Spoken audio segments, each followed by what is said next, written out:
0971. Call the office at 572-0383 or 572-0215. Rev-Up St. Lucia, the alpha of radio. Our drive brought to you the compliments of Rambali's Funeral Parlor.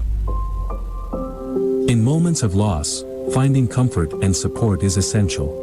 At Rambali's Funeral Parlor, we understand that every life is unique, and honoring that life is our mission. Our dedicated team is here to guide you through every step, offering personalized services that reflect the cherished memories of your loved one. From traditional funerals to modern celebrations of life, we provide a range of options tailored to your family's wishes. Whether it's a simple service or an elaborate tribute, we ensure every detail is handled with care. Let us help you create a meaningful farewell, honoring the legacy of your loved one. To learn more about our services, call 758-452-2021 Castries, 758-454-9239 Viewfort. Visit us at www.rambalisfuneral.com. Rambali's Funeral Parlor, where memories are cherished and love is everlasting.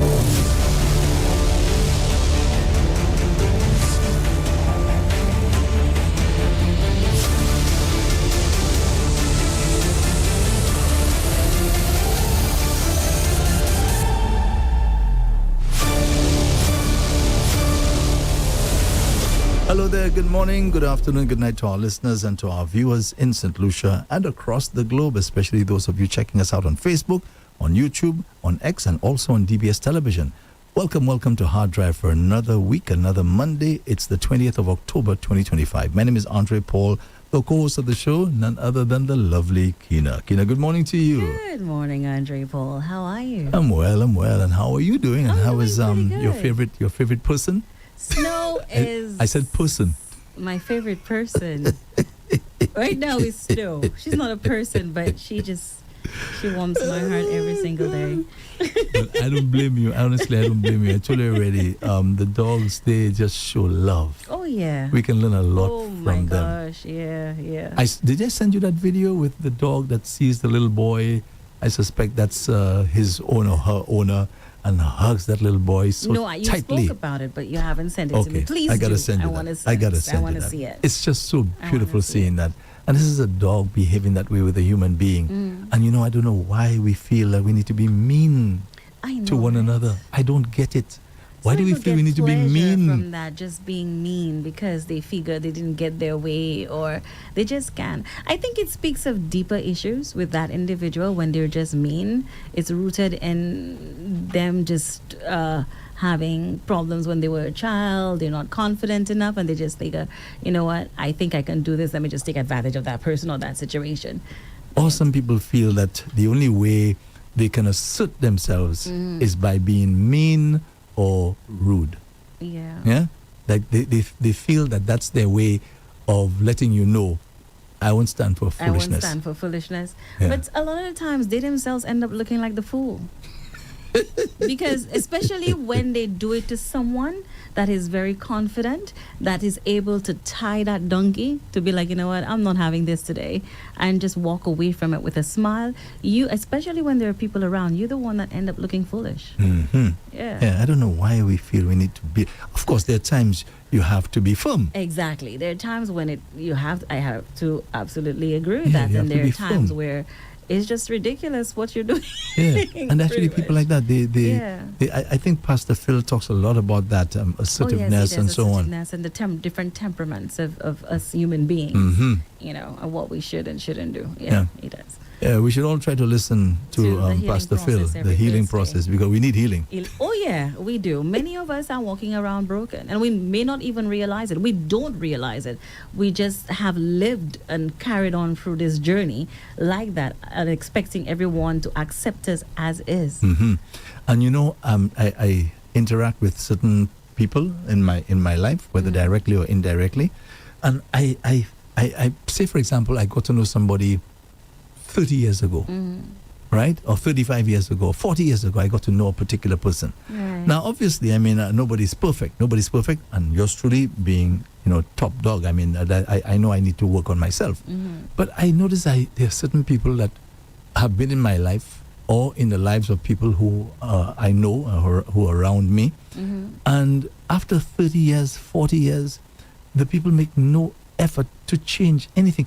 You talk to them 30 years ago and you talk to them today, you're realizing there's not been a move from A to B. whatsoever. So you know what I'm talking about? Yeah. There's not been a move from A. It's just in A, and that's it. You mean in D? A is progress right here. They're in D, E, or whatever. Some people just accept themselves like that. They figure, okay, the world revolves around them, and we should. That's how I am. So just accept it. But they don't really kind of do this yearly, or maybe monthly, on a monthly basis or daily basis, and say, you know what am I doing that's really affecting the people around me, and even at affecting work, ourselves, affecting you as well, because whatever you're doing, it's affecting your growth. You might not be of course you're realizing it, but you figure, I'm just stuck in my ways, I'm good with that.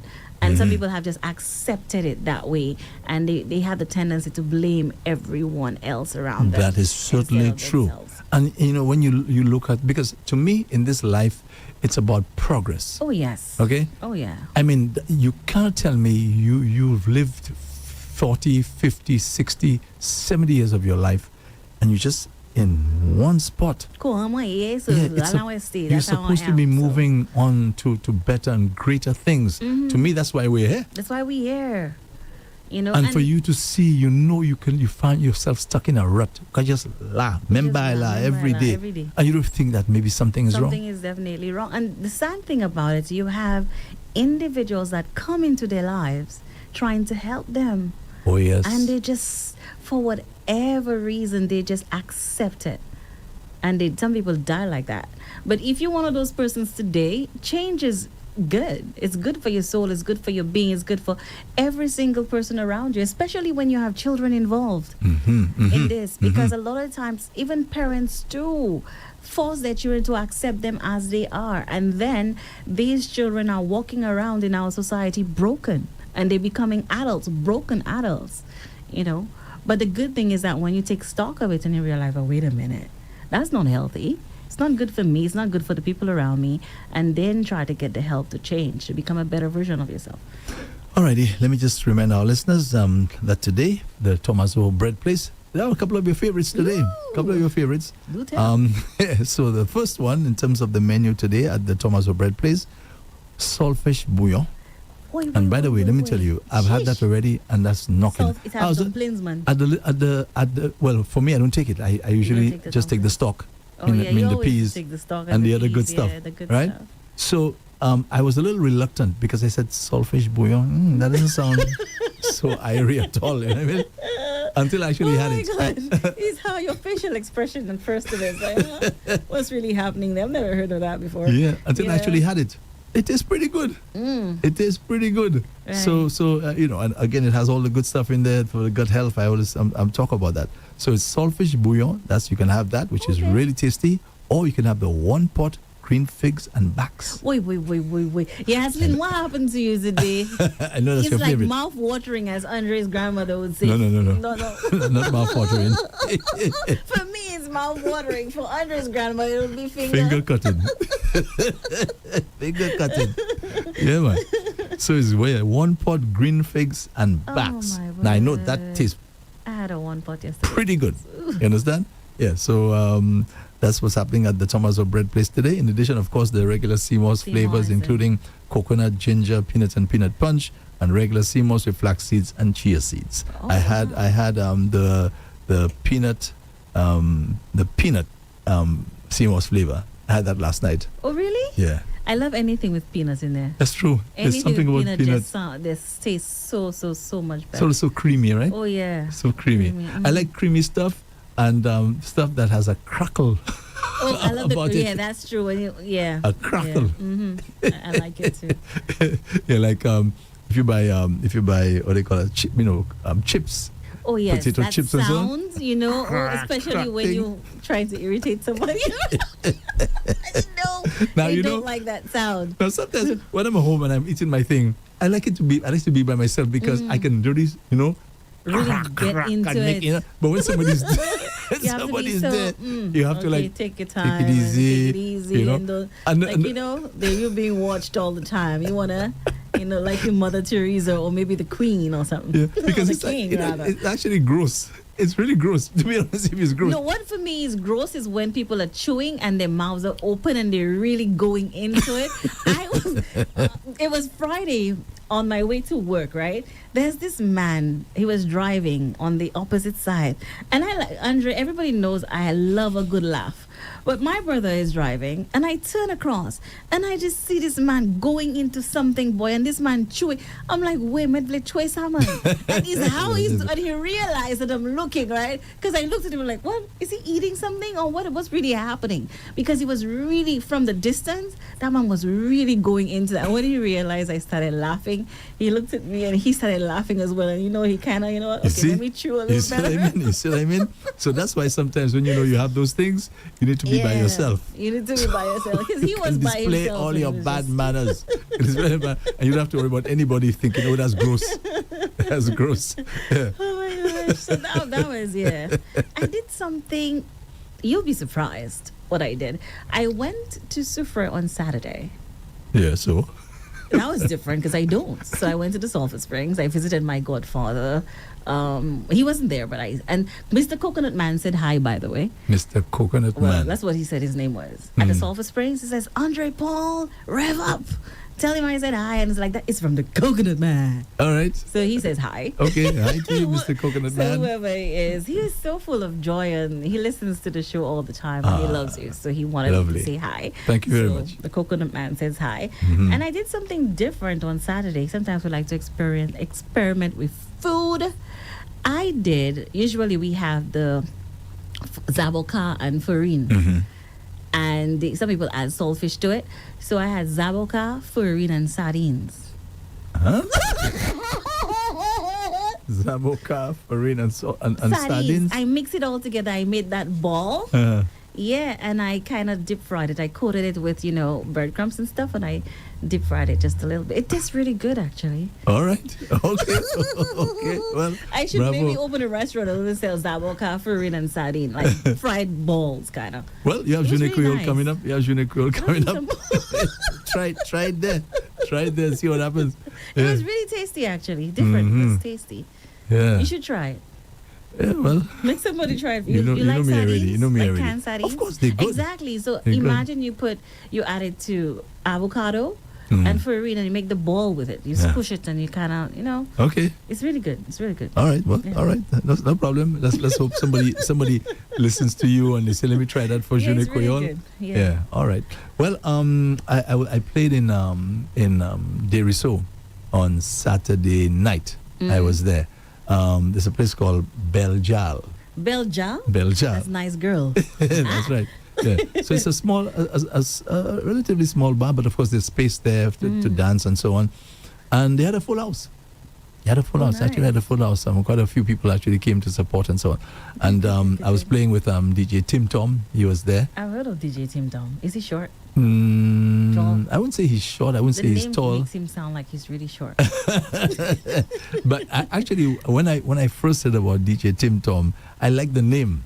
I like the It sound. was just different. It's different, yeah. Yeah, Tim Tom. So he's developed a following over the years. He plays very, very good country and western music. I can tell you that cool. he's a master at the country and western. So he's been Nice. there for quite a while.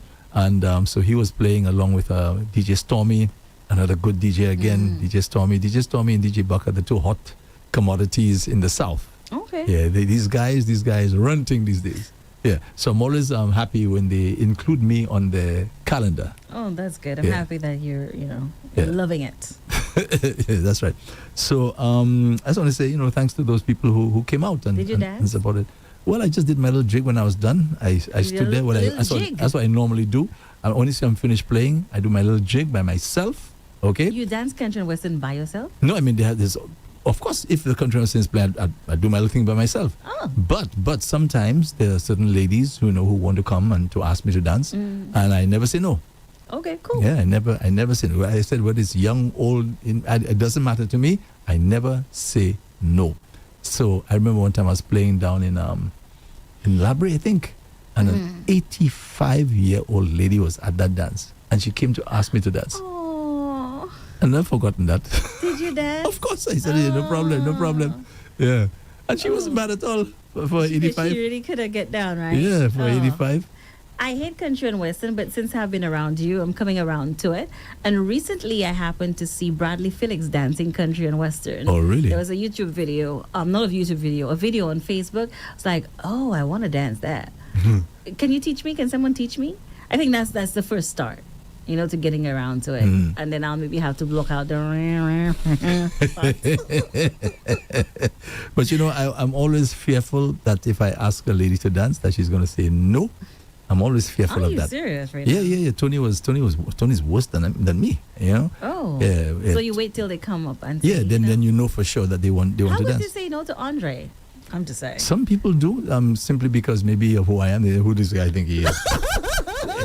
It'll be someone like me, I guess. Yeah. And there's some people now who kind of like, it's obvious that they will dance with you.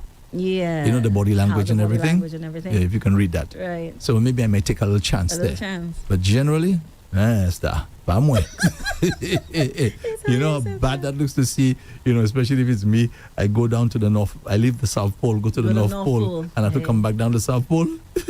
No, but if the person says no, you kind of take a little jig by yourself to make it look like, hey, and then kind of dance yourself back to the South Pole.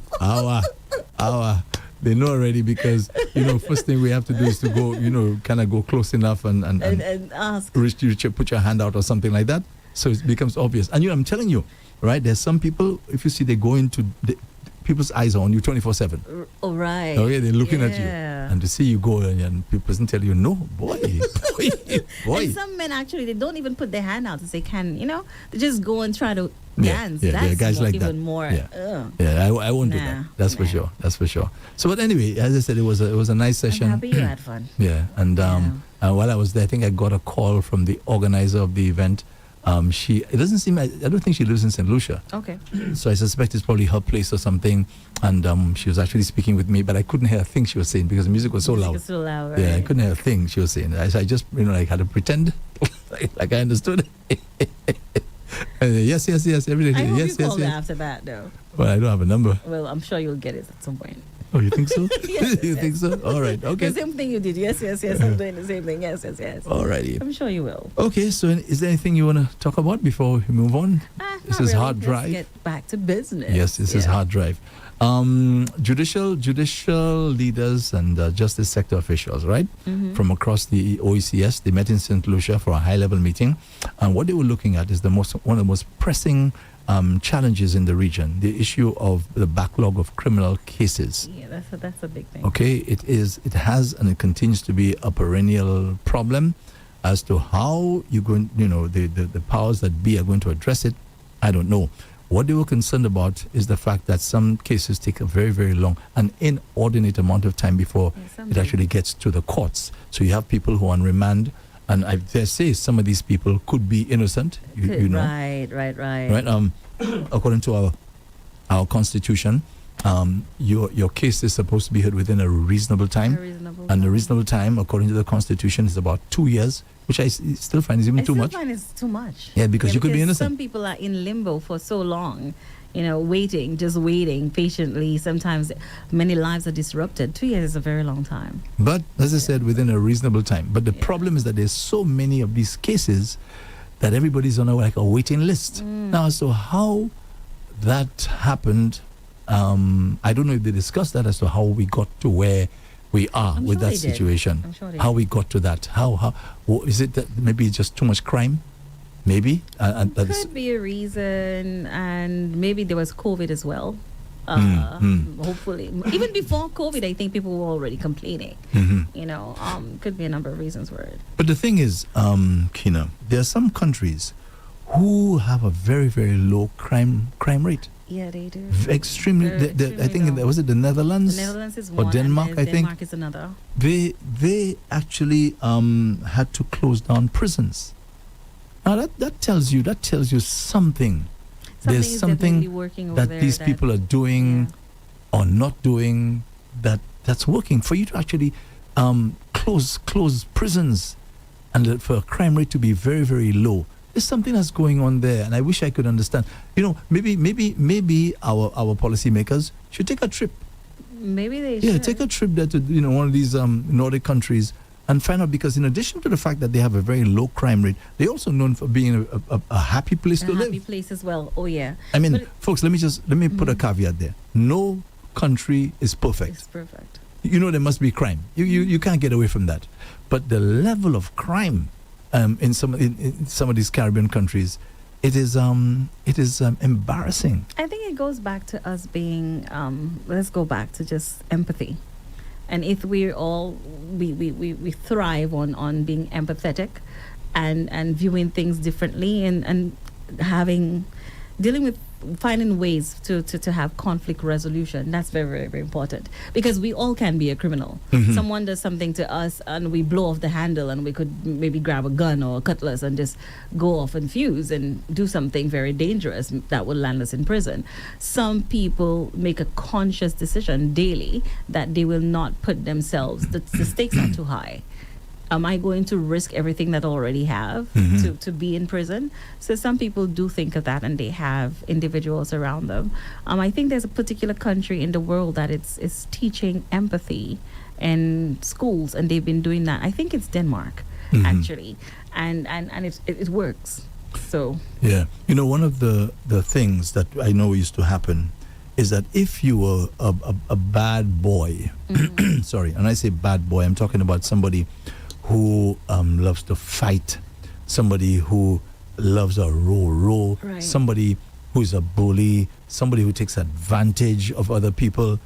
These people have always existed, right? I want to stress that point. The people who are bullies, etc., bad boy, they have always existed. But what happened, at least back in my day, if you had those attitudes, you'd be frowned upon. Let me just tell you what I mean. Once upon a time, I remember there was a movie. Once upon a time, being bald was something that carried shame. For a man that actually carried shame. It'd be something for you to be ashamed of if you're a bald-headed person. And that took quite a while for that to become mainstream and to become a fad. So right now, all men who rocking figured a bald head, just have a bald head. But once upon a time, that was actually frowned upon. So I remember a movie where the townspeople, it was a cowboy movie, right? The townspeople wanted to embarrass a particular person who was a bad boy, and what they did, they shaved his head. So it was an embarrassment for him. He'd be like the laughing stock of the community because he had a bald head. So that's what they did. And I remember George Odlum, he gave a story one time. I think he said at that time he was at a university in England, and he didn't want to go out with the guys. He said that's what he said, he wanted to study because, he wanted to do well, academically, that is. And George Odlum was giving a story. He said that he didn't want to show the guys that he didn't want to go on the line. So he had to find a way that they would understand that he can't make it. And I remember George Odlum said he took a Yul Brynner. Now, you know who Yul Brynner is? Yul Brynner is the famous actor who sported a bald head. Yeah. He's known for that. You understand? So George Odlum said he cut his hair bald, right? Or trimmed his hair bald, or whatever you want to call it. So then the guys, when they saw him, they say, like, you can't go out. You can't go out, right? So because that was kind of frowned upon. Today, I find that when you are bad and you are mean and, although sometimes now the bully thing, they seem to be fighting the bully right now. Yeah, people are fighting the bully. So. They're doing But this kind of thing where you're racist, okay, and you're a warmonger and you're a child killer and things like that, you realize people are not frowning upon those things. No, they haven't been. They seem to be thinking that this is a normal thing. Actually cheering them on, especially with social media now. It's such a big thing that when someone is mean, people try to find something in what they're saying to make it funny and begin to share it. And when you're mean, you're mean. You're a mean person. You should be called out for it, no matter who you are, no matter what you do. If you are mean, we should begin to stop that behavior and call it out and say, no, we can't, we shouldn't. I agree with you, and especially, as I want to emphasize, especially when you are bully to little children. Oh, yeah. Little children, you're taking advantage of little children. You're telling me children can be starving right before your very eyes, and you have people, instead of, as you said, they're frowning upon that and say, no, we don't want to be part of that thing. They're actually helping people, helping their friends to perpetuate these kinds of crimes. So I'm saying, once upon a time, people used to frown upon those things, but now the world is changing. So the gatekeepers, right? The gatekeepers, you, me, and others who are of the opinion that this kind of foolishness cannot be allowed. We have to speak up. We have to speak and not up allow about it. So that is why now you see in our society, right now, we have all the high crime rate, because we don't frown upon those things. I have a talk show here every Monday and every Friday, right, where people are supposed to be calling in. What's on your mind? Yes. Very, very few people who will call up and talk about crime anymore. Very few to frown upon it and to condemn it. Very few. And it goes even to our governments and so on, where it's like the people have to be putting some pressure, applying the pressure on our leaders, right, whether current or before that, to say, hey, come out and say this is not right. It takes a while for some of them to come out to speak up against it. From the time it happens, it should be a no-no. It's unacceptable. You don't wait for the numbers to go so high, then you come and say, well, you know what, we're now going to do something about it. And the stance that I think that some of our leaders take by just, maybe it could be them monitoring the situation, but at the first instance of something, especially when it's very heinous, you need to say no. Because there will always be someone wanting to outdo something that has happened. There will always be human beings like that on our planet, no matter where in the world we are. Someone committed a crime against a child. We talk about it suddenly for a few weeks and stuff, and that's it. Back in the day, that wasn't that. That would go on for months, for years, and say, no, this, and politicians, priests, whoever, we would find ways to deal with it. Now we've created this culture where if I speak up, then someone is going to say something about me. Then they're going to come at me. I'm going to be attacked. Speak up nonetheless. Because sometimes those who are afraid of speaking up, and I think too in our society, looking at it, those who are afraid of speaking up, Andre, it could be because they don't have the means. In terms of not the platform, they might have the social media platform, they might be on social media, but they don't have the means to care for themselves. Because what you see in our society is, if I could hit you where it hurts, where you can't provide for yourself and your family, and you speak about the wrongs in our society, then I'm going to come at you with everything that I have. I'm going to take away that bread. And people are afraid to speak up. People are afraid that, hey, if you're either going to take away my livelihood, or you're going to come after my family, or worse, you're going to take to social media and bully me. And people are afraid of that, and it's unacceptable. We need to say no. And talking about stuff that is unacceptable and saying no, right? You have this lady in Trinidad and Tobago, the current Prime Minister, Kamala Prasad Bisesa, okay? This lady, to me again, right? I suspect she is an admirer of Donald Trump. You said that before. Okay? And the lady who received the Nobel Peace Prize, she's the Venezuelan. This lady, you get a Nobel Peace Prize, she's saying publicly that it should have been given to Donald Trump. Can you believe this lady? Are you serious? Yeah, she's actually come out and said it. Good, you're actually switching back. Yeah, she's saying that, But you know why she's doing that? Why? You know why she's doing that? Because she wants Trump to go after Maduro. Okay? She wants Trump to go after Maduro to remove him there. She already see where this thing is going, and she's in opposition, right? She's been there for a while.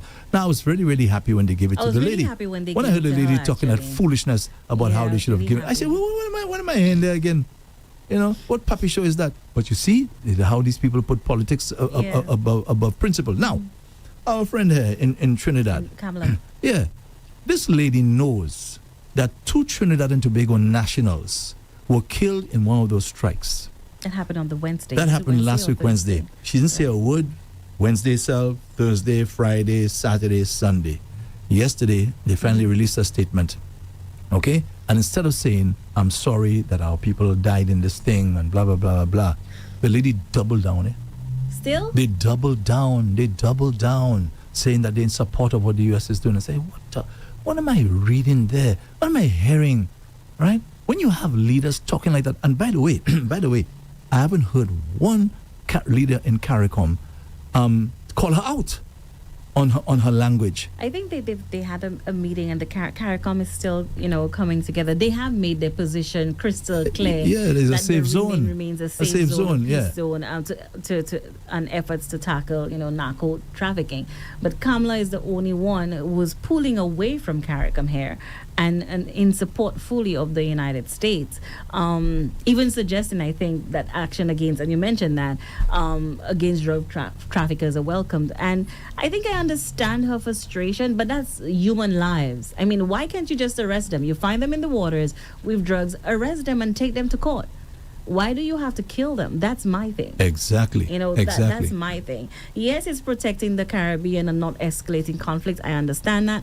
But the way they're going about doing it, Donald Trump, and the support that Kamala has for Trump in doing so, I see that having some repercussions. Yeah. These people are pathetic, man. They're pathetic and they're shameless. Yeah. They're shameless. But as I said, I guess they're all friends and they don't want to call her out. All right, they don't want to say how they really, really feel. So they're very careful as to how they craft their statements and so on. Right? But they're just leaving her alone, Okay, all right, play these little games. Now, let me tell you, we talk about the bully again, right? How America is behaving. Okay? Remember we spoke about the International Maritime, the shipping. Remember they were meeting in England and so on? Yes. And the Trump administration came out and told, Caribbean countries, do not support that decision. Yeah. Do not support it. They did last Okay? week. You know what happened? They just had to call off the meeting, and finish with that. Yeah, because America already warned them, if you all go ahead with this thing, they're going to be consequences. But there are going to be consequences for small island states like ours anyway, because Yeah, the that's right. Tell us. International Maritime Organization has been pushing for that zero network framework for shipping, something that could, help us in the long run. Because it's the same thing with the climate change. Between a rock and a hard place, like. It's the same thing with the climate change, okay?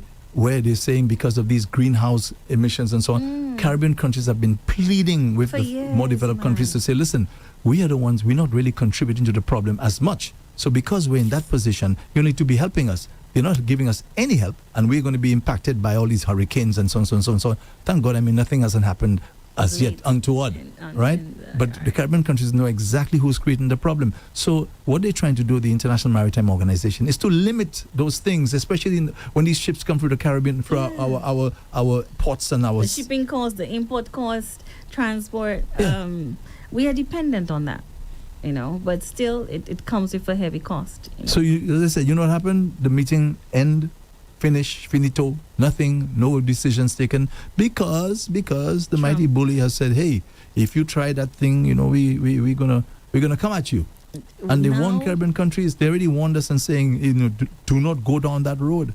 And who you think we are to come and go down that road? It just leaves us in limbo. So, because back to what I'm saying again, once upon a time, that kind of attitude, first like Trump and all his friends, this would have been frowned upon many, many years ago. So even if you had these guys who are there, they exist, they're around, but people would make them feel bad about themselves, so they wouldn't come out. Okay? But now he's coming out and doing it shamelessly. We talk about anti-bullying and so on. It's not just in schools. It happens on the political level as well. Exactly, as we see taking place. All the time. Especially lately, it's worse. But back to what's happening with the IMO, for places like us, having that framework means that, it mitigates risk and it offers opportunities as well. Because if shipping costs go up, Andre, you know what that's going to happen, right? And the import costs will rise, tourism-related shipping. There's so many things that could affect us. And don't forget, damage to the environment. Damage to the ozone layer, things like that. And you have more severe hurricanes. But you have an administration. You have a man that's inside there who doesn't believe in those things. He said there's nothing like climate change that doesn't exist. Right now, he's just solely focused on America and America and America. And that's his focus. But overall, it's going to impact us more. Let me tell you something. We're small island development states. If right, you had these other first world countries who had the gonads to stand up and just say, no, we don't. I'm talking about all of them. All of them. Right? Then he'd behave himself. He behaved himself. You saw what happened recently, right? with him bringing up the and people doubling down and taking a back seat. It was only China who said, you know what, bring it on. Oh yeah, bring it on. Bring it on. So you see, and China stood and faced him. Everybody else was like, nah, it's America. We're not gonna, fight the bully, basically. Yeah. But we all know that if you allow a bully to persist, oh my gosh, it doesn't stop.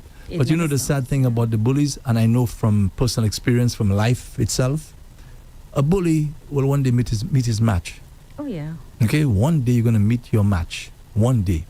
I may be dead already when that happens, but one day it's gonna happen. And so many things you've said, even with Duterte, you spoke about him. Yes. And you said, I'm going to be around when eventually they bring him to the courts, and you want to see that happening. And crimes against humanity is what it is. And no matter who you are, where you are, no matter what you do, especially if you're hurting people, you will face the consequences later on. And people seem to forget that. Whether you're a politician, you might be a politician now. You're not going to be a politician forever. You might be a manager now. You're not going to be a manager forever. At some point in time, no matter what, you could be an ordinary citizen of this country.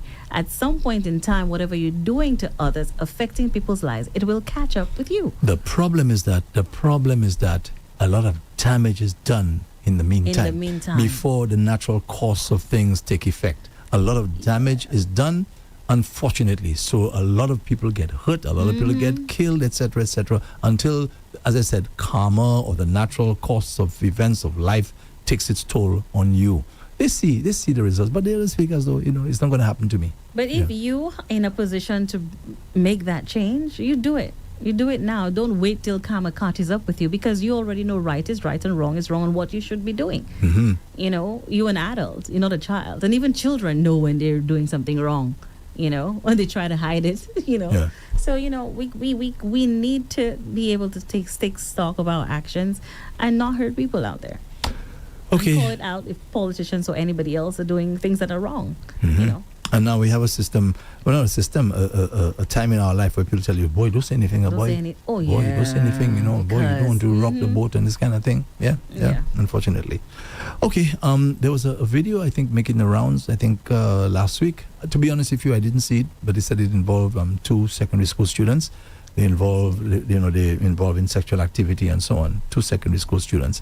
So the ministry was being called upon to put systems in place to strengthen monitoring and reporting of these incidents. Now we often hear about the students involved, but we never really think about the parents of those students, huh? No, we don't. Imagine that. I've often thought about it. I say, boy, imagine one day I have to see my child. Somebody sends me a video, say, hey, take a look at that. Here's your son. Seeing your son or your daughter. As parents, we try to do, parents try to do their best for their children every single time. Most parents, in fact, try to do their best. But sometimes when they're out there, you do not know what they're doing. Some children want to experiment. Some children are bullied into doing certain things that they do not want to do. And it's true. They're bullied into doing things they don't want to do. And there's a thin line between, being a parent and guiding your children the right way, and now sending them into this world at school and not knowing what's going to happen to them when it's there. I mean, back in the day, we all had, our fair share, whether it be bullying or something else happening, or someone trying to say, hey, take a spliff, or let's do this, something exciting. And we have to make the decision, hey, mommy or daddy said to me, don't ever, and walk away from it. And some children I'm not quite sure if their confidence level is really low or something is happening, but we're seeing, I think with the advent of phones, I'm sure that's what's happening back in the day. But we didn't have phones recording them. Well, I can tell you, unless of course it happened and we didn't know about it. Right. In my school days, primary school, I never heard of any such thing. That's never happened. In my primary school days, I can't remember any sexual encounter or I don't recall anything like that at all. As far as I'm concerned, it never happened. Maybe it did, but we're not aware. We're not aware of it. But if it did happen, that'd be a big deal. Thing. Yeah. Yeah. Something has happened over the years now where young children, secondary school well, I hope primary is something else, but secondary school level, where they can feel comfortable and to take those risks. Now, some of them, I've seen some of the videos already. I haven't seen this latest one, but some of the videos, they're quite aware they've been recorded. I can tell you that. Yeah, Ooh. they know they're being recorded, all right? And especially the boys, let me say the boys. They're very, very careful not to show their face. faces. The girls The now. girls are. That's back to the parents again. You really have to double down on your monitoring with your female. It's important. You give a child a phone and you just not female, the male both as well. male and female. You give a child a phone and you think, okay, what about you as a parent when they come home, son? Honey, can you come? Can I have a look at your phone? It's important as a parent to do that and to tell them about the risk involved in just, what can happen. Hey, you take a video of someone, it shouldn't happen, maybe this way or that way, whatever it may be, whatever conversation you want to have with them. But it is very important as a parent that every time your child comes home, son or daughter, that you have a look in their bags. You have a look at the phones to see what they're doing, who they're communicating with, the conversations that they're having. Because when you do that, you'll be shocked to find out, hey, what's happening when you're not around. When a child has that phone, oh my God. And a lot of parents don't do that. It's really, really true. I think we want to believe that our children are walking the straight and narrow. We want to believe that. Okay, but the children are human. They're human. Okay, and like they have temptations like anybody else. And that's why sometimes, we want to kill them because, you come and embarrass me, that kind of thing. But just as I said, let's just empathize with the parents of those children. It must be really a traumatic experience. I mean, we know it's traumatic for the children. Well, yeah, the boys and the girls that partake in that kind of thing. And they need counseling and so on. Yeah. But for the parents, the man, parents, yeah.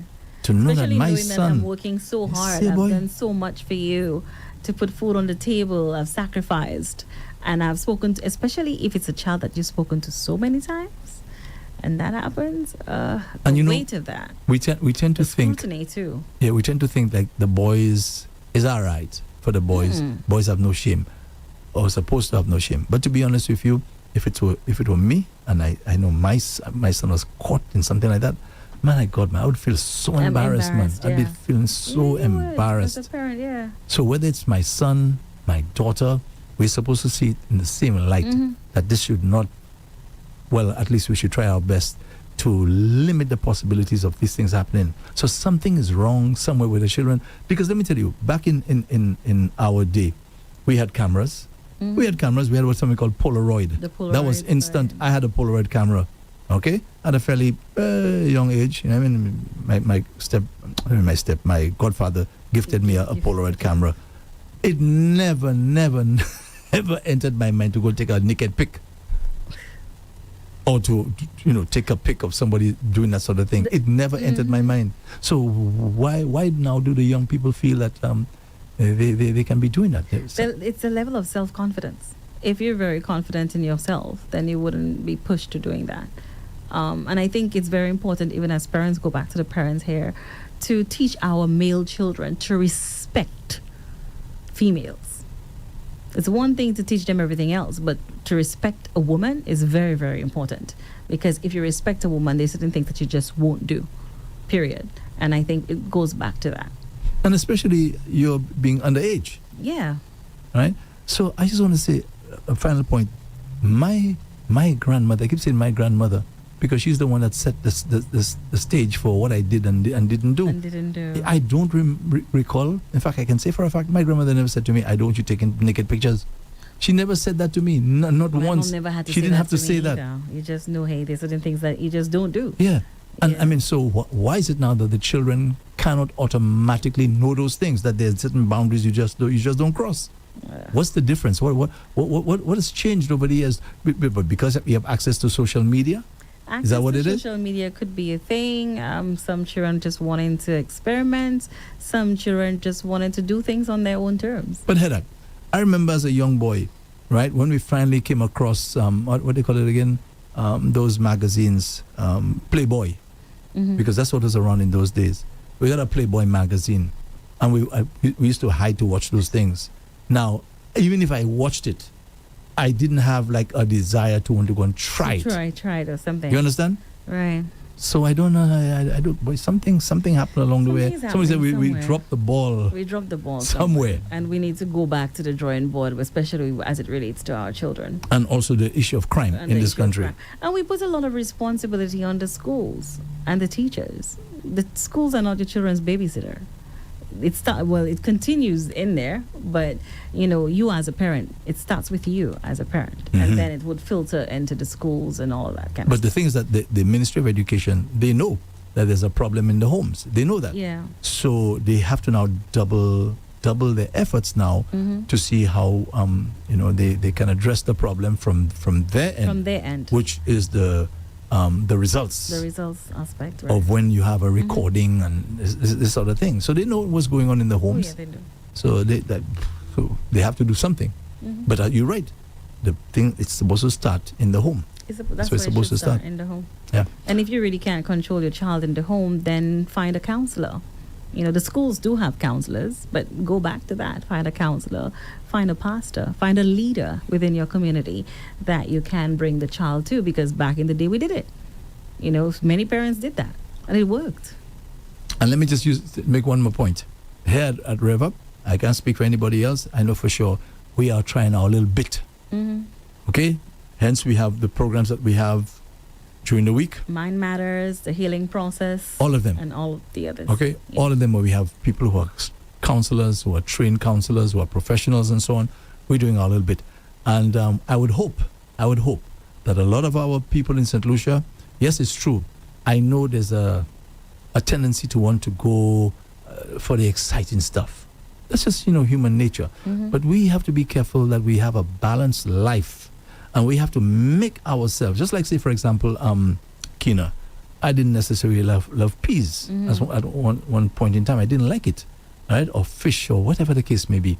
But you have to now make yourself be attracted to those things. Oh, yeah. You have to put a prod on yourself. So that would also include yes, it's true, indulge in the rural. Indulge in the rural. Indulge in the politics and so on. Yeah, indulge in it. Yeah, some form of balance. That's what we love, and no problem. But make sure you have a balanced approach to life, and that these programs, which are there to help and to assist, that you try to listen to them as well. Okay, we have things like Doctor in the House, which is supposed to be helping St. Lucians become a lot more healthier nation, right? And sometimes, these programs are always excellent. Sorry, but how many people take the time to listen to these kinds of shows to educate themselves on taking better care of themselves? It's not the norm. It's not. It's the exception, right? And all the other programs that are not that sexy, you have to make time for them. That's how we're going to have a better country. Some people only get to the point where they partake, they listen, they view when they're close to the end. It's really that time where a doctor says, and even when a doctor says that, but again, like you've been saying, balance is key in our lives. You have times where you want to laugh, times where you want to, take in something political because you want to know what's happening in the country. But even then, you have to read or take in things that would leave a lasting mark on your life, that what I'm taking in, I really got the information that I needed, and it's going to make me make an informed decision for my life, health-wise, politically, or whatever aspect in your area of life that you wanted to work for. Yeah. Because you can't just live like that forever. And you see the way we have our programming, we are balanced. We have the quote-unquote rural. We have the politics, you understand? We have all of those things. We do have them. We have the love zone and unrestricted. We have all of that stuff.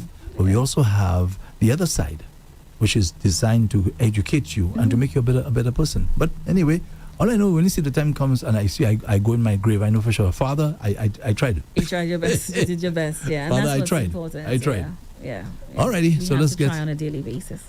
Let's get into the shout-outs. Okay. What should I go with first? WhatsApp or let's see. Okay, I'm going to go to WhatsApp first. Let's go. Okay. Somebody says on the WhatsApp platform, that is, someone says, "Good morning, Andre and Kina. A question: is it legal for someone to put people in an ad without their consent? Please let me hear your take."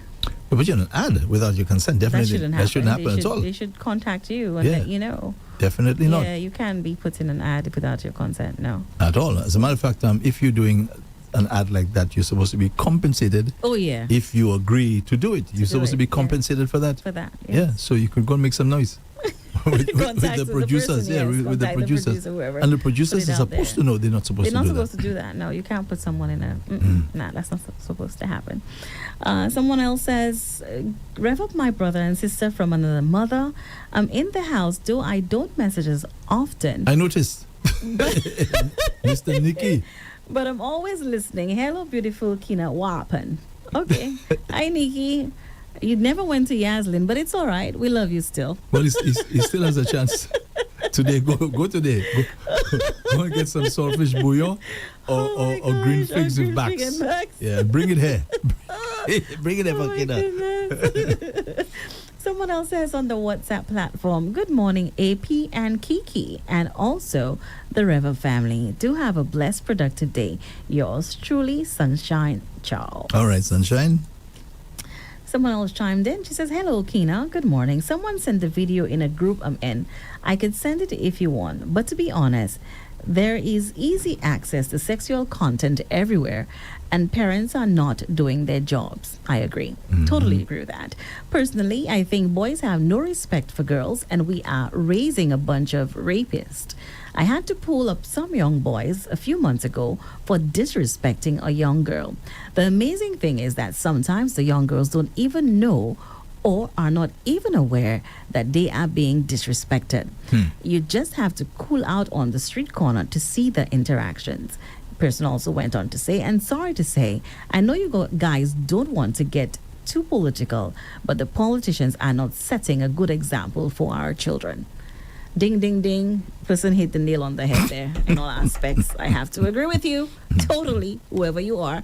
Totally agree with everything that you said. So what is it that they're doing, Kina, that you feel they should not be doing? Politicians?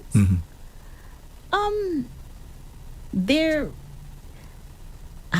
really going in at each other, the name calling and so disrespectfully so. That should not happen, and we need to tell them to stop. And disrespecting women as well. If you ever poking fun at someone, I mean, come on. I can't remember that even happening when I was a little child, growing up and listening to maybe Vel and John or any other politicians before. What's happening in our country? You know, I mean, have respectful discourse and tell us what you're going to do for us in the next 5 years. You know what I don't like? What you don't like? Well, I'll tell you what I don't like. I don't like when one of them says something really, okay, say the one side divulges some secret about the other one, right? And the other one now will come out and divulge a secret that they've been holding. I don't like that. That is not cool. So you all had secrets amongst you, and now you all want to come out with all the secrets. Keep your I secrets. don't Tell like us what that. you're gonna do about, because what you're doing is trying to put people against that person or that party or that so on. But you all were all in it together. Yeah, and you don't need to do that to get a vote. You don't need to do that to get a vote. So even if, let's just assume your opponent does it, it doesn't mean you have to respond in kind. Right? It's not necessary. No, it's not necessary. As a matter of have fact, to agree. I think people generally find it's a turn off. Especially now, people It's a don't. turn off. It's a turn off. Yeah. So if it's a turn off when one side does it, it must be a turn off when you now respond in kind. Yeah. It's a turn off. So don't go down that road. And sometimes I say, Munje, I mean, I didn't expect him to go down that road as well. Let me tell you something. I've said so already. When you see we are having conversations with certain people in our lives, right? People, family or friends, right? We have to know when something is said to us, we have to be mature enough to know what to repeat and what not to repeat. I agree. Right? You're supposed to ask yourself, Moje, if I say that, right? Sometimes that's the only ammo that you have, because the person already dropped a bomb on you already. Yeah. You have to say to yourself, boy, I could drop that, you know. But I say, no. If I do that, that's not going to help the situation. It's just going to make it worse. Make it worse, yeah. So I'm just letting them know, as somebody is a part of the electorate, it's a turn off. That's the part I do not like. I don't like it either. I don't like it. And I don't like them, these blows that they... And again, anybody is free enough to throw themselves, themselves into the political arena and say, hey, I want to serve the people. Wow, who are you to dictate that the person can't? You know? And you see, what that really gets me to is coming back and trying to take stock. When you were in office, you did so and so and so. When you were there, that didn't happen. They're not there anymore. You're there now. What are you doing? Or you now want to represent the people. What are you going to do differently that they didn't do? That's what we want to know. Well, I'll tell you something. Lady Lee is doing something different. What is she this doing? coming Saturday, she's having she's having a dance. Oh, nice. Yeah, right at the Kimotry Hotel in Viewport. Oh yeah, I'm supposed to be playing for her. Yeah, so that's You different. go, boy. That's different. That's definitely different. Yeah, I haven't heard of a quail dance. No, it's a country western. Yeah, country western, old school and so on. Old school vibe. So nice. yeah, come and support Lady Lee. Yeah. Have they? Pardon? Nice. Go shake a leg. Yeah, this coming Saturday, Kimotry Hotel in Viewport. You go, girl. Mm-hmm. You go. That's different. That's different, it is. Someone else says, "Hi, Keena. It was nice to see you in person for the first time with your guest. Rev-Up is special. Nice to have met you guys." Thank you. Who's that? No, Columbus, it says. Okay, whoever you are, nice to have met you too. I can't remember, but thank you so much for chiming in. Mwah. Someone else says, "Thank you." Oh, the individual who asked whether someone should put them in an ad without their consent. She says, thanks. So that's that. Moving on to the Facebook platform. Pius Snappy, yeah, man, is the first to chime in. He says, "Good morning." Morning, Pius. Good morning, Pius. How you doing? Martha's Shop is in the house. She says, "Morning, Mr. Andre. Lovely Keena. Productive Morning, day to you Martha's both." Shop. That's in Mon Report, right? Right, in Mon Report. Blessed, wonderful day, everyone. Peace. The emoji sign, the emoji, and love. Thank you, Martha. Kisses. Mwah. Siobhan Martha says, "Good morning, guys." And he says, "Good morning" to Jennifer Volney as well. Rolanda Clary says, "Good morning. Happy Monday to all of you." Thank you, Rolanda. Ale Leonte or Leonti says, "Good morning to all." John McCurdy says, "Good morning, River family and listening audience." Good morning, John. Christine Challery is also in the house. She says, "Blessed Monday to you both." Hi to Stacy listening. Hi, Stacy. What's up? Peacemaker says, "Good morning, River family. Hello, Andre and Keena. How is everyone doing? Monday morning blessings to everyone watching and listening." Person also went on to say, "Keena, I noticed you love your sardine honey. We'll send you 4 cans of sardine honey." Yeah, that's right. Hopefully you will enjoy it. Andre, I'm sorry, my love, but we'll send you a kiss on the... What's happening here? Okay, it's telling me to... It will send you a kiss on the cheek. On the cheek. Peace and love. The person said she'll send you a kiss on the cheek. Mwah. So turn like this so you can get the kiss. Turn facing the camera. He did. He got your kiss, Peacemaker. Person also went on to say, Peacemaker says, "Good morning to my beautiful Lucita Jopierre. Special good morning Lucita. to you guys." Good morning, Lucita. Long time. Monday blessings to you and yours. May God continue to pour out his blessings upon you, sister. Elizabeth Albertini. I think that's there. She says, "Morning." That's the first, I think. That's the first time I'm seeing that name. Elizabeth Have you heard it? Albertini? Yeah. Probably, probably. Well, welcome, Elizabeth. Welcome, This is your first time? She says, "Morning, River family. Blessings for today, Monday, and the rest of the week." Thank you so much, Elizabeth. Josiane, your friend, now she's neighbor. in the house. She says, "Good morning, River family. It's a new week. Stay safe, everyone." You as well, Josie. Thank you, Josiane. Peacemaker is back, says, "I didn't really know Tony, but I had to stay and refresh myself and admit he is not with us, so I'm back strong." So she took a break and she came back. Yes, I guess she was dealing with that. Thank you so much, Peacemaker. She Chubby's in the house. She says, "Andre, I don't know, She Chub and Kamala and She Chub for whatever reason. Give Kamala a break. The usual." She says she is right because they were arrested in 2019. So she's referring to the guys that were killed. Yes, the 2 young men. So the fellows are fishermen, even if they were arrested, right? You see, you know what they're trying to do? Not the Chima. Not the Chima, not you, Chima. The Trinidad government, they're trying to cover up now to make it seem as though the fellows were bad boys. Well, bad boys, right. they were doing things. But there's an organization there in Trinidad, I think some fishermen's, whatever, corporate, and the president was talking right? And they were very upset about what happened that there. doesn't give anyone the right to take a life. So because the fellows was involved in arrest something me. untoward, Arrest them. the guys said they're take doing them legitimate before the work, courts. which is they're fishing. That's just Yeah. wrong. That's just wrong. Just come and open fire It's on people like, just so. You That's found wrong. me guilty of something that you think that's happening, and you kill me. Exactly. And have you don't no seem to time to care defend about myself. collateral damage. Exactly. You know, in other words, whoever in that, everybody passing in that, no matter Yeah, what. man, everybody. Yeah. No, man. So I'm sorry. I Yeah. cannot agree with that at all. So even if they did something untoward back then, although I don't trust that system, I don't trust that system at all. Doesn't mean that they're Yeah. telling the truth about the guys. Okay? Unless, of course, you actually have evidence to say, okay, they were involved in Yeah. something untoward. But listen, people do things, you serve your time, and then, you move on. You move on. Let So you're them going to serve hold their that against time. somebody? Yeah. Carry And the on. lady has not even expressed any condolences or anything to the people. She hasn't said a word. If you're waiting on Like that, she doesn't she's care. not going to. Like she doesn't care. No, she's not. She's already made her taken a stance, and she's made it clear, so she's not going to. Who else? Somebody says Leslie Compton says, "Good morning, Keenan." Hey, and Andre." Leslie. Hey, what's up there, partner? All is well? All right. Mm-hmm. He also went on to say, "Just saying hello to you both. Ask Andre, how is Nairobi doing?" She's well. I spoke with her yesterday, twice yesterday. Yeah, man. Nairobi calls me. So she calls me, boy. Even if I'm driving or whatever, she wants immediate attention. Oh my gosh. Yeah, I'm just telling her, hey, I'll call you back. I'm on the road. What's her response when you say that? When I explain, she understands. She understands. She Which is good. or she sees maybe a background that looks strange. Where are you?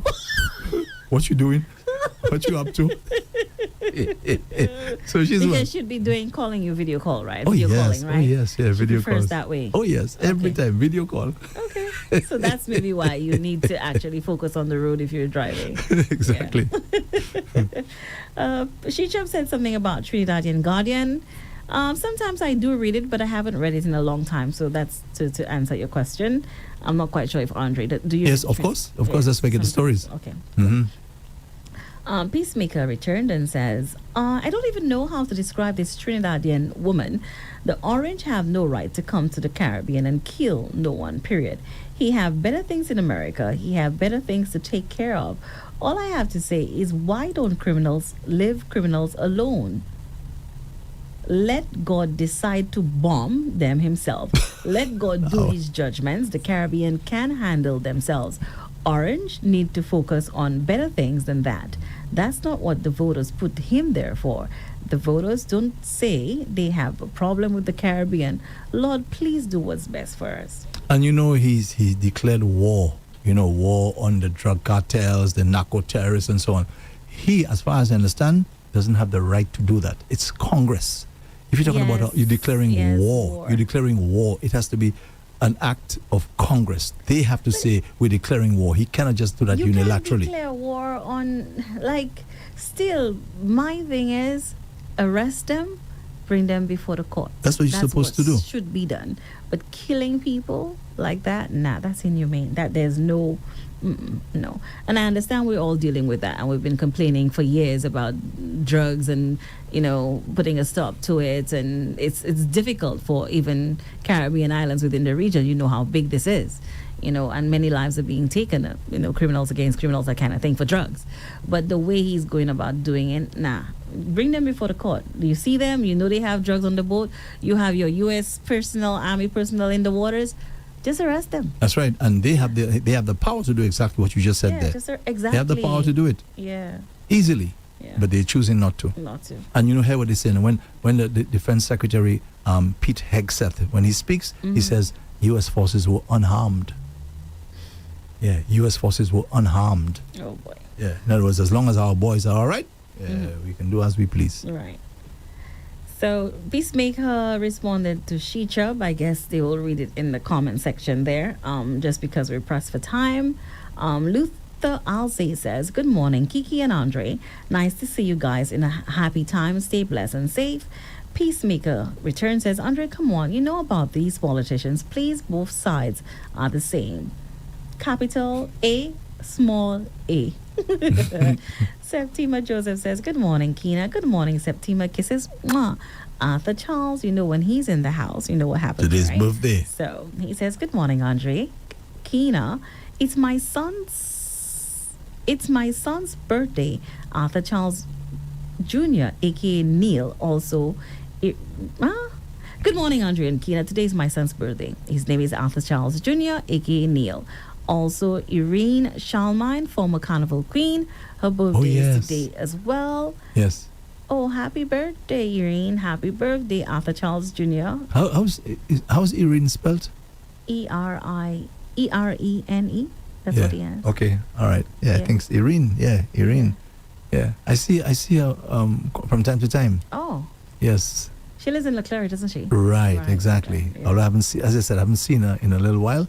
But I know, like on my way to work, I'd see her there because she was working with Liat at the time. Okay. So yeah, Irene, is it Irene, Irene.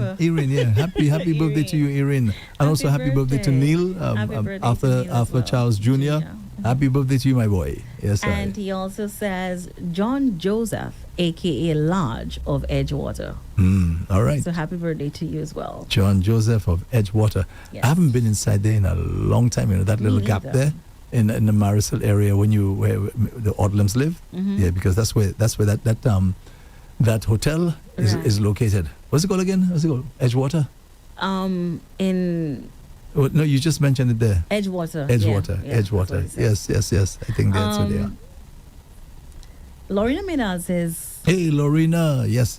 Always nice hearing from her. Yeah, too. Hey, Kiki and Andre. Blessed and beautiful day to you guys. I'm in the United States now. Hey, boy, you're making some movements. Come to see the doctor on regards to my surgery. With regards to my surgery, do phone you guys. Have a beautiful day ahead. Thank you, Lorena. Hey, Lorena. Hope all goes well as well. Yes. You know, our thoughts and prayers are with you at this time. Yeah, kisses. Yeah, it sounds like she's going through some stuff. Yeah. Yeah. I hope everything works well for her. We certainly do, Lorena. Right? Yeah. Madeline Alexander says, good morning to all of you. Amazing people. Morning, Madeline. Good morning, Madeline. Hope all is well with you and your family. Lorena, that's going to put a smile on your face. What she says. She's the last person to chime in, actually. And she says, I'm here listening to my favorite radio station. Love you guys. Blessings to you both. I am with you guys everywhere I go. Wow. That's so cool. That's so cool. Thank you, Lorena. Kisses. I wish I was around you to give you a hug right now. And even though I'm not and we're not, I want you to just close your eyes for just a minute. And both Andre and I'm hugging you as well. Picture, because I'm closing my eyes too and I'm giving you a big hug and a kiss. Mwah. Got that? All right, Lorena. She's the last person Hope to chime in. all goes well and that you can be back home soon. And a big thank you for, despite what you're going through, you still take the time to listen and to view. We really do appreciate that. Thank you very much. That's what you call a real fan. Oh, someone chimed in. The same person that says, hi, Kina, it was nice to see you in person first time. Oh, that person says they met me at the Sulphur Springs. Hi. No, I said hi, like it's where the person is in front of me. Well, maybe that's what you said. Maybe that's what you said when you saw them. Why you didn't realize that maybe they were fine. Yeah, maybe I didn't realize. Yeah, so I'm shy. I don't really like going out. So when you're at the Sulphur Spring, what did you take a bath? Or, No, I just put my feet in the water. I just stood there. Yeah, I took my shoes off and I just kind of stood there. You didn't jump in that thing? No, I didn't bring take clothes a plunge, go head first. You didn't know anything like that? Head first? Flip a moment. When I come back, I'm like, hey, where am I right now? I'm not seeing anything. No, I didn't. I had no intentions of, going in, but I got some sulfur, much needed sulfur, so I did that. And the good thing about it, putting my feet in, my feet was slightly swollen, so it kind of went down. Yeah, so that's why I put my feet in. Okay. You know what they say when you get to the Sulphur Springs, right? Yes. Now that we're talking about swollen and so on, let's just say good morning to Silton. Sills. Yes, Silton for her rub. I always like to give a little shout out there. If you need to get Silton's rub, you can check her out at 716-8018. 716-8018. 716-8018. That's Silton. Check her out for her rubs, which Kina has fully Oh my endorsed gosh. that it does work, it does help. And by the way, I've got some good news for her, Do because tell. because the Minister for Health, he was here, as you know, last week Friday, and he confirmed to me that he's in discussions with Silton about her particular situation. I'm so happy to hear that. So let's just hope that they can carry through and that they can really, really assist Silton, because she really needs the help. Oh. Yeah, she really, really does. She does need the help. Yeah, she really, really, really does. The worst thing is that we don't really think about it, because a lot of us seem to be healthy. We go around, we go to work, and when something happens to us, you might have the money in the bank. You're not a millionaire, but trust me, when you're ill, it puts a dent into your account. And it doesn't have And to it happen to depletes. you. Right. Trust me. You Yeah. know, people talk So because people this is a talk. small country. So whatever you could do to help someone that you are, you know, that is having medical issues, please do help them. You might not be able to help them financially. Sometimes you might be able to give them maybe a box of chicken or maybe something, and they too might not buy the chicken. They could use that money for something else. So whatever you could do to help someone, you know, going through a difficult time, please help them out. And let me make a little point here. When you see we have like these fundraising dances, these fundraising dances are usually $10. Usually. In fact, I have one I'm supposed to be at in the Choiseul/Soufrière community next, I think the first Saturday in November. They're raising funds for a young lady. Now, I know, you it's $10 dance. It doesn't mean you have to constrain yourself to the $10. Yeah. Okay? Especially if you can do better than that. So when you come to the dance, you don't have to limit it to the $10. If you have the $20 or $50 or $100, if you can afford it, because $10, I'm telling you, it doesn't cut it. It doesn't cut it. It doesn't. When the last fundraising dance I did for the gentleman with the child that needs the surgery in her legs, right? Each leg is going to cost $50,000, 50,000 EC dollars. Now, when you come and you give $10 in a little 2x4 place, the man gets to have a fundraising event. When you just give $10 there at the door, I mean, yes, it's true. You're making a that is You're true. making a contribution. If But you it can doesn't do more, really give more, create then a do. dent. Yeah. Okay, you go by the bar. I'm not telling you to go and drink yourself drunk or anything like that. But if you're buying a drink, you know it's the family that's benefiting from the thing. Oh, yeah. Okay, just say keep the change. Oh, yeah. Little things I like agree. that. Little When I things was like younger, I used to hear old people say, "Le bad kabawadu puri fe uze sao." that. Exactly. Right? You might think, okay, it's them and whatever, but you never know. A family member, a friend, you might be doing the same thing later on. Oh, yeah. Oh, So, and don't wait for that to happen. You see someone in need, you could help out, please do. yeah. That's all it is. I mean, I'm not saying that to boast or anything. I'm playing at these events. I'm playing, meaning I come there to do a service, Yeah. and I actually pay. I pay at the door. When I go to the bar and I purchase a drink, I'll say it's all right. Keep the keep the change. right. This is a big deal. Yeah, there's no You know what I big mean? deal. Yeah. Huh? Yeah. So I'm just saying these are little ways that we can assist our brothers That's and great. sisters who Yeah. are in need. All right. Yeah. Okay. Someone just normally we don't go back, but this one chimed in. This individual did says, "Good day, guys. I'm enjoying the show. Great program as always. I'm waiting patiently to hear. Praise him to the max. Have a blessed day, guys." It's a Alrighty. new song that was released by the Humble Official just last week. Okay. Beautiful. Just Solange and Nintus. Yeah, I think Okay. you met him. So what do you have coming up today, Kina? So the man with beard, that's something that scientists are now saying that a man's beard is dirtier than a dog's fur. Well, The microbes and the organisms living in there. I don't qualify. You don't have, so you don't. I don't qualify. Andre can't try and find Babwe. I don't qualify. That's for sure. Who would have thought? Yeah, it's like, but I'll break it down. And there's a new study out, and the study says that parents can burn up to 3,000 calories, Andre. 3,000 calories just trying to get their children ready for school. Whoa. If that's the case on a daily basis, boy, 3,000 calories? That's amazing. That's amazing if it really works on the scale. Yes. You see the results. And There's something else there. Bob Marley's song Exodus, it has re-entered the Billboard charts and has been on there for over 100 weeks. Can you imagine that? Amazing. Right, that's Amazing. that. Yeah. Amazing. Plus so many other things ahead. Yes. Let me just mention here the Country Lime Dance. By the way, this is the young lady that they're going to be raising the funds for.